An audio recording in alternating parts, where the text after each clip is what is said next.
What is up, my friends? Good morning. It is an absolutely beautiful Wednesday morning here in Arkansas. That's enchilada day. Go find you those wonderful, beautiful enchiladas. The best thing about enchiladas is that is several cultures mixed into one, congruent to make a delicious treat. Man, it's good too. Love me some enchiladas. Oh, I just wanted to log in and let you know that I love you and I care about you and I'm thinking about you. That you're an amazing person in your own way. And it doesn't matter what you've got going on. You're still a badass. Be happy. Know it. Own it. It's true. As you saw, I hung out with some old musician friends. I mean, from back in the day when I was a music promoter. These guys were in a band called Land of Minds that used to, they played my first and my last promotion as a music promoter. And that was probably about 8 years apart. So, them guys are badasses. Good friends. I had a blast with them last night, and my buddy Kendall. That's him on the bass, by the way. Oh, man. I am going to eat my chocolate bootla pepper tonight. Here it is. I took them things from seeds 2 years ago. That's a 2-year-old plant. Next year, it's going to be gigantic. But I tell you, I love growing peppers. I don't eat them. I'll eat hot sauce. And I'm fixing to make me a batch. But, yeah, I don't eat hot peppers. Well, this chocolate bootla is what they know as an ultra hot. And, yeah, you'll go look at some videos. There are people who did not do well with this. It's like getting hit in the mace and eating a hot, a handful of ghost peppers or something. So I'll do that live stream tonight. Pepper is ripe. It's beautiful. That picture that you saw was it was still on the plant. Last night I picked it. And I'm gonna let it kind of like sweeten up because it's fruit, right? Just fruit. It's gonna be delicious. I'm sure. Tune in to that. Oh, I guess we can go into politics. Old Kavanaugh, that dude's going to be confirmed. No doubt. Ford's story is falling apart. I don't know if you understood that was going to happen, but when someone looks up at their glasses like this and they talk in a little girl voice the whole time, it was obviously fake. That's not the way she talked. So if that's not the way she talked, why is she pretending to talk that way? I'm just saying. It turns out she's trained people, as I knew. I told you this before.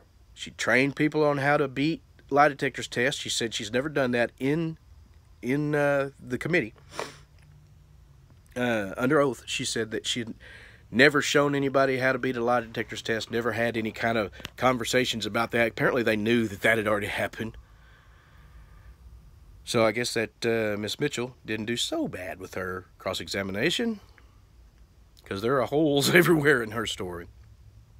They're worried because no one has contacted them from the FBI, but the FBI already has hours and hours and hours of testimony from them. They really don't need anything. Unless something new comes up and they need to talk to them, they don't need anything from the Ford part of it.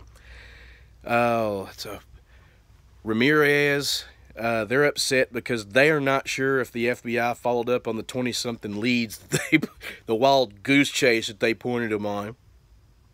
That was an uncorroborated story from the beginning. People say it didn't happen. They don't even know her. Blah, blah, blah, blah, blah. And, yeah. I want to know, what is she doing in a dorm room at an all-boys school? I don't understand that. Oh, let's see. Or was that Yale? It wasn't an all-boys school. It wasn't in high school. It was in college. Let's see. This Swetnick, that shit's falling apart. Swetnick's just not a good person in general, and you can really, if you've been around enough crazy bitches and liars, and you've been lied to and cheated on and fucked over enough, you tend to be able to spot little things like that, like I did Ford. I mean, because I'm going to be truthful with you. Lil Doggy used to like the hoes. The hoier, the better. That's the way I liked it.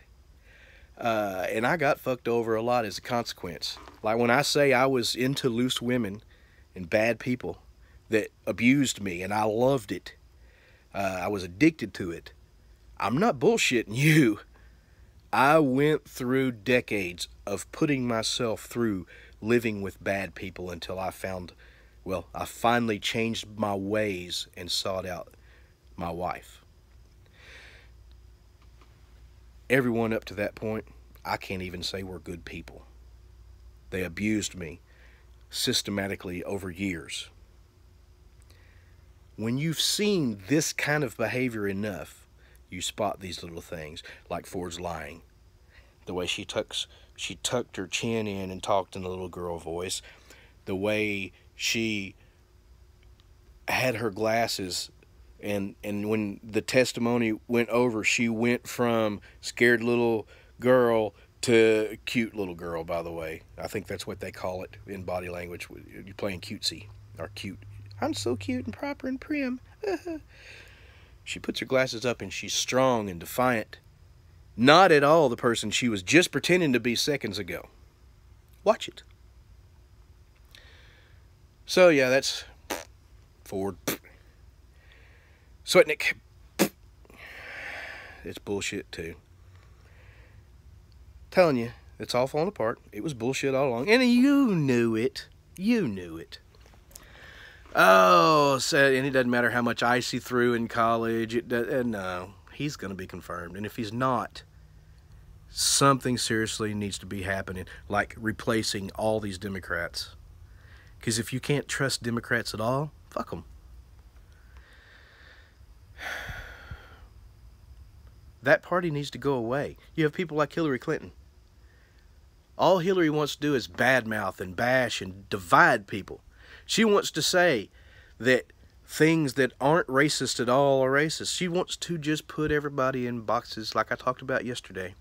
And if we didn't have that box to check, Caucasian or black or whatever, thanks to this genealogy thing, if you have 2% black, why not just put that you're black or Hispanic or whatever, because we're all mixed all up.